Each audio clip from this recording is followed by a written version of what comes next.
Now in the soup, we have a breakdown over the breakdown of Britney's breakdown. Get way too close to Hasselbeck's boobie. Can't believe we saw a piece of Chris Crocker. Try not to catch the mange. And get kicked out of the Bad Girls Club. Her boobs were bigger than mine. Plus, goofy gladiators, dopey dancers, and a visit from Bret Michaels. Now, here's the stickiest host of 2008, Joel McHale.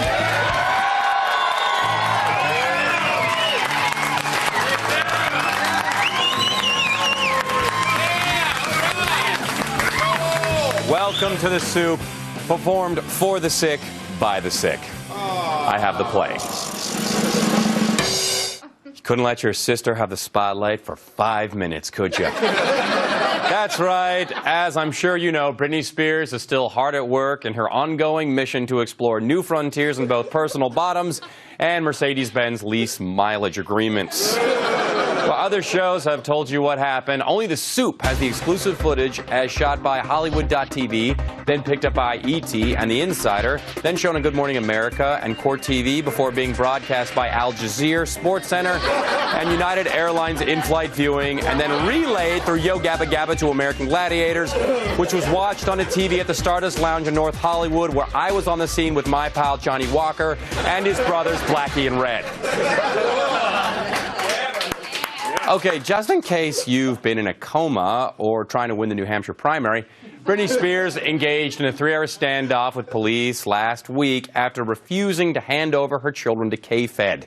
But why am I telling you all this? Inside Edition has all the details and more. Anatomy of a meltdown. Strapped inside an ambulance, the shocking video of Britney Spears hitting rock bottom, and the latest on the other Hollywood lost girl, caught on tape swigging champagne. Plus, a window washer's worst nightmare.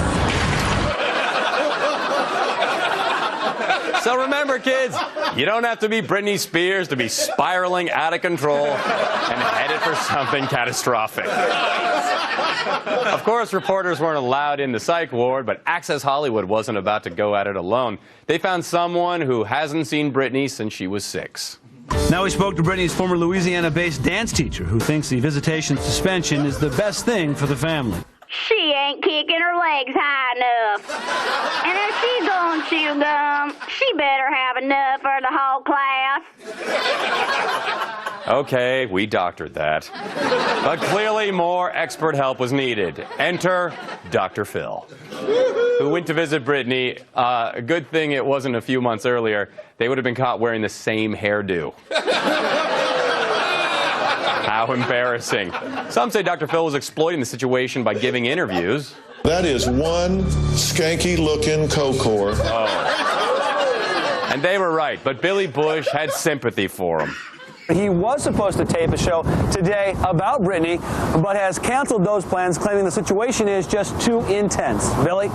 Well, we hope Dr. Phil gets through this difficult time.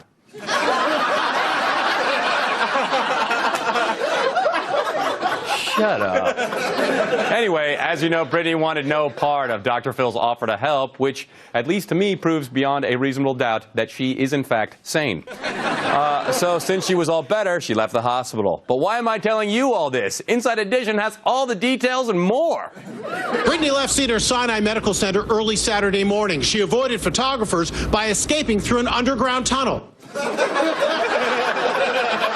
She's the Harriet Tubman of bipolar lip syncers. Now, this is where things start to get weird. After speaking out of the celebrity escape and Tijuana drug mule tunnel at Cedars-Sinai Hospital on Saturday, Britney was spotted in Palm Desert. But why am I telling you all this? Extra has all the details and more. Britney after the breakdown, smiling, laughing, holding hands with her new man. And here's Spears suggestively lifting up her shirt only hours after her mega meltdown. Nice. She was full. How many omelets did I have?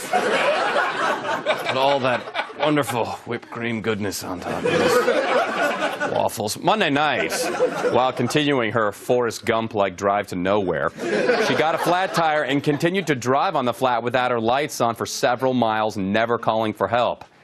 I am not used to Britney behaving so metaphorically. But why am I telling you all this? The Insider has all the details and more. 26-year-old Spears ditches the Mercedes, hitches the ride with Fabricio Mariotto, a photog on the scene. We went to the house. She asked me to go inside. The house is very, very neat, man, and it smells great, like flowers. What did you expect? Howard Hughes like jars of urine and a Jackson Pollock painting done in her own feces on the wall? And 2 kids no one ever heard of starving in the basement? Okay, that's what I expected, actually. Did you check the basement? Then Britney disappeared to Mexico looking for the Taco Bell mothership or something. But why am I telling you all this? Let's get straight to the heart of the action, the TMZ newsroom for the latest on Britney. This weekend on TMZ.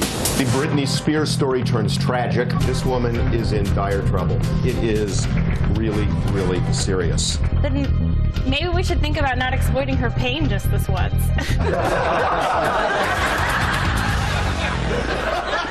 Will, what do you got? I've got a feeling we're all going to hell. I have pictures of Britney making a huge donation to an aid agency that's helping the refugees in Darfur. Ooh. I snuck into her hospital room and I took her bedpan. I'm pretty sure there's still some pee left in it. I love it. We're just going to leave this in her car and see what happens. Wow. And that concludes this test of my desire to talk about Britney Spears ever again. Now, maybe you think Britney is a complete and total car wreck, but that's probably because you haven't seen American Gladiators. Yes, NBC has revived the classic game show and injected it with even more muscles, fire, and silly men in tight outfits. So far, my favorite gladiators have got to be Wolf. I'm smelling fear, I'm smelling blood, and I'm gonna eat you. I'm smelling HGH, I'm smelling Astroglide, and I'm going to run away with you. And then, of course, there's Militia, who just happens to have appeared in some porn. So he clearly already is well-versed in the gladiator genre. But it doesn't just end with the gladiators, no. They've got some kooky contestants as well. Check out this big fella who goes by the name of Big Country.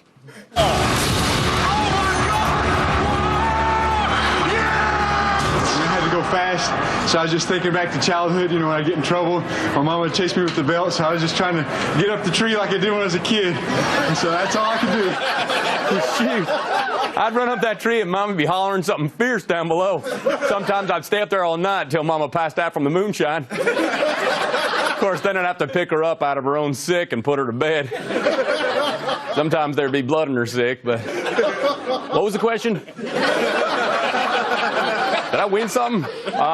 In celebrity relationship news, so are they or aren't they? That's the question everybody's been asking about Hero stars Hayden Panettiere and Milo Ventimiglia. Lord knows it blew up the celebrity hookup nickname generator. But only TMZ could land the highly invasive and irritating scoop. What's up, Milo and Hayden? Are you guys together? Hayden and Milo are dating. Hayden and Milo are dating. Oh my god, they totally are. Oh my god. They're holding hands. Oh my god, look at that. They're totally dating. Oh my god. One pathetic loser sitting in a tree, shooting footage for TMZ.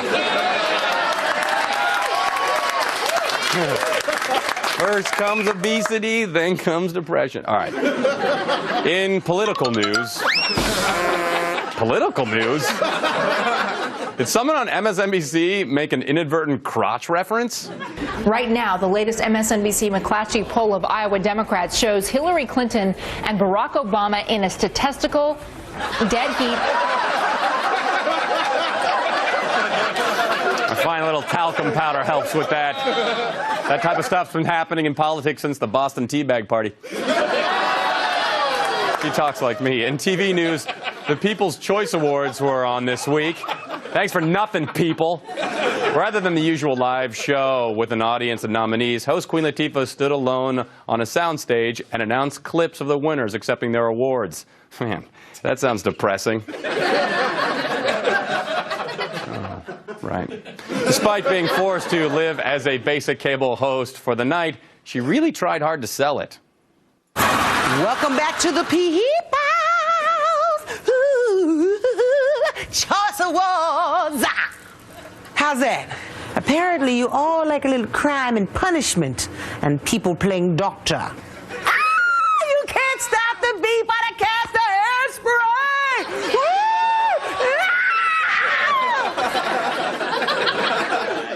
hairspray. She hosting the Daily 10? All right, let's go get Debbie Matenopoulos' eye makeup and take some chat stew.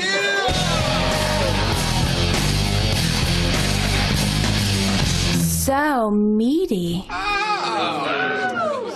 That was on TV. All right, Elizabeth Hasselbeck returned to The View and brought her 2-month-old son, Taylor Thomas, with her, which was as good an excuse as any for the ladies to talk about their boobs. When Elizabeth walked in the hair and makeup room this morning, her boobs were bigger than mine. They were. I know, because I think my breasts are leaking right now. No, he's not.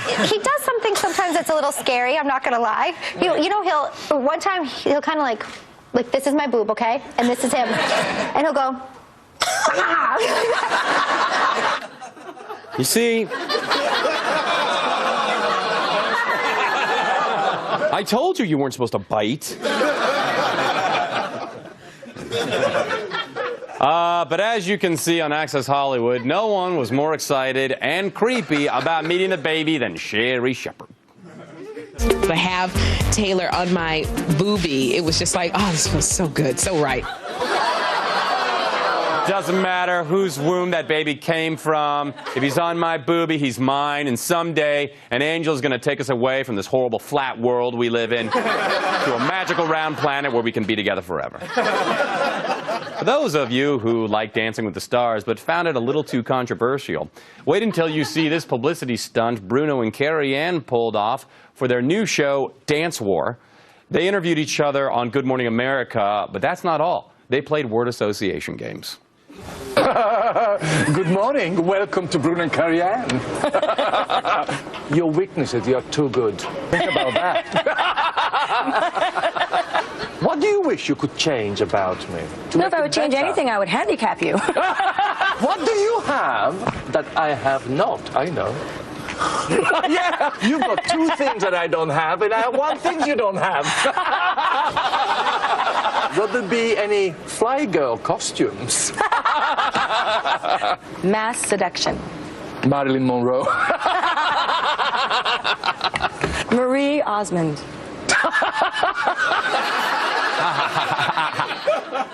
Genocide. Darvaset. Oprah's vajayjay. I could do this for 2 hours. We'll be right back. Stay tuned for the best reality show clips so far this year, including Dance Wars, lots more delicious soup, plus the return of the Bad Girls Club, a visit from Bret Michaels, and the kick-ass clip of the week. Pop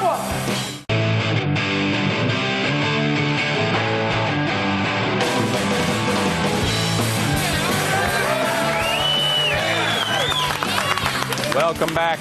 Law and Order SVU has taught us a lot about police procedure. Like that it's someone's job to do this. Lividity shows the body was turned at least once post-mortem. How long after? Maybe 48 hours. So our killer likes to visit his victims.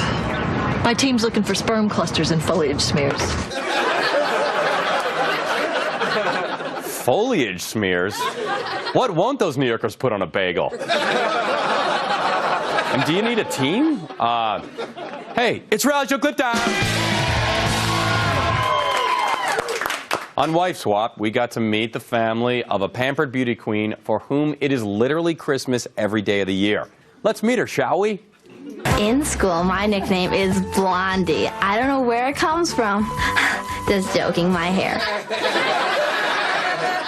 Did she just call me stupid?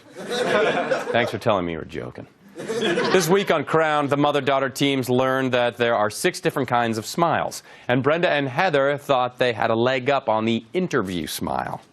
Interview smile, it should be easy for us because we're smart. Okay. So, Brenda, how do you plan on curing world peace? Curing world peace. Or whatever. How are you planning on fixing it? I'll help you stop this vile plague of world peace. On the new show, Dance War, Dancing with the Stars judges Carrie Ann and Bruno each put together a rough-and-tumble gang of singer-dancers to do battle on the dance floor. But first, the dancers had to audition, and getting there was part of the challenge. I came in through the Lincoln Tunnel. I left my house at 2:30 in the morning. I saw a drugstore get robbed. I got attacked by a raccoon. I got something for those raccoons. Judges? Kendra? Last and certainly least, NBC premiered Celebrity Apprentice this week. Spoiler alert, the winner is the Writers Guild of America. Right on. There was also a big season finale, The Real World Sydney. First, it came out that Dunbar had been cheating on his girlfriend with roommate Ashley. They got into a fight, and he said this. Let's move on. Ashley, go yourself. That's all I can say. Look, you're pathetic. I'm not attracted to you. What else? You're dead, all right? That's it. That's you for the rest of your life. Ashley, you're a dead human being. I don't give a You could go up on that bridge and get hit by a bus. I wouldn't give a You know, you're a bitch and you're trash. How do you really feel? Later, they hugged. Don't ask me how you can come back from pathetic trash who's dead to me, but Dunbar did. I wonder what happened immediately after that. That's not corny or anything. Never. No, I can't. I think it'd be good for us. After everything, are you serious? I would never put in my eyes. No, never. I can't believe you're that mean. How about just the tip of the spoon?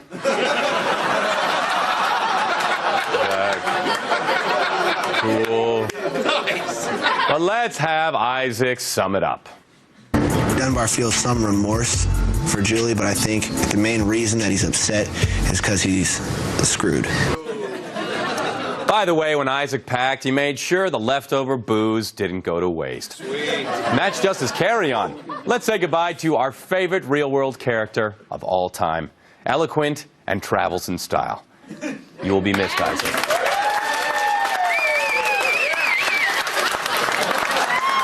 Don't worry, though. Rock of Skanks 2 premiered this Sunday night. That's right. Thank you. Thank you.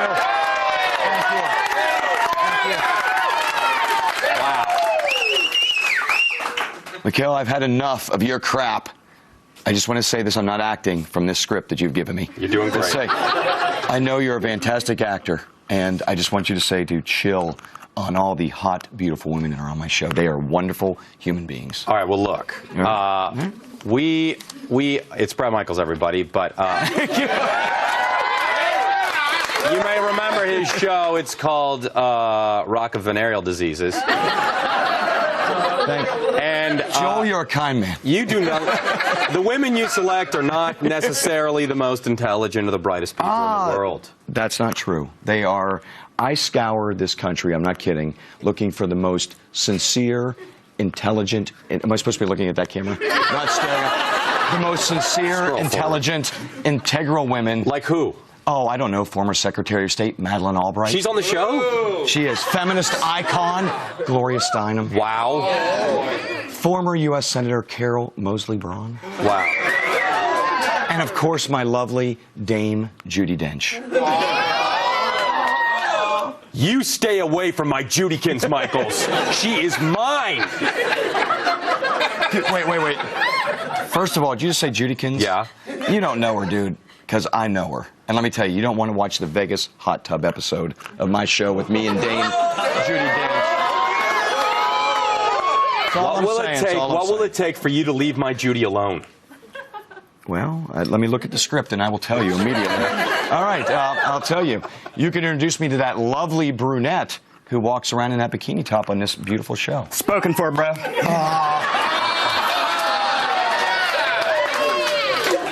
I thought I was scarred emotionally from 70s porn, but I'm going to be honest with you. That's a dude. Right on. Well, thank you for coming on. All my Kip Winger, everybody. Kip Winger. We'll be right back. Hold on for the return of the Bad Girls Club, more delicious soup, and the kick-ass clip of the week. Well, it's pushing 30 now, bitch. It's time to take the Soup Pop quiz. Today, it's a word problem. If Britney Spears has a standoff with the police for 3 hours and then is admitted to the hospital for psychiatric evaluation for 72 hours, but checks herself out after just 48 hours, how many hours will transpire before anyone remembers her 16-year-old sister, Jamie Lynn, is pregnant and Lindsay Lohan was caught on tape drinking again? Please show your work. We'll be right back with that noise.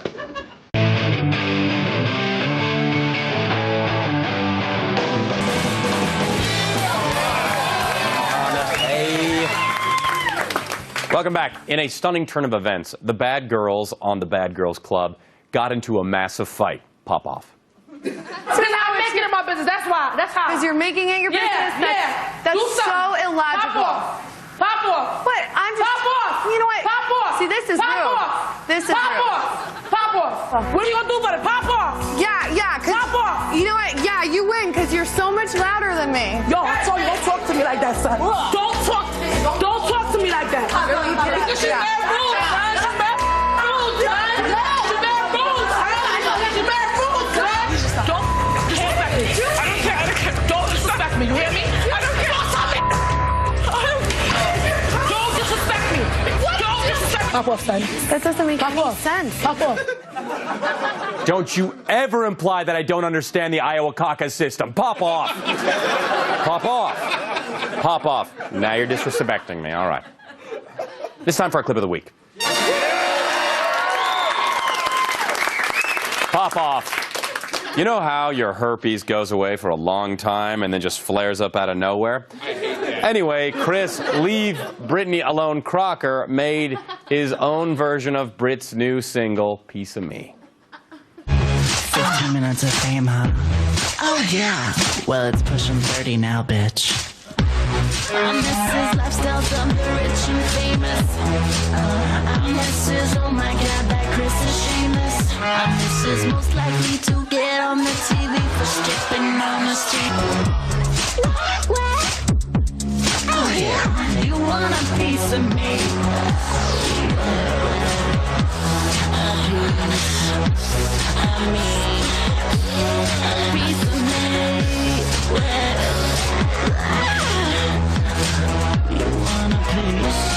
You want a piece of me? Just a piece.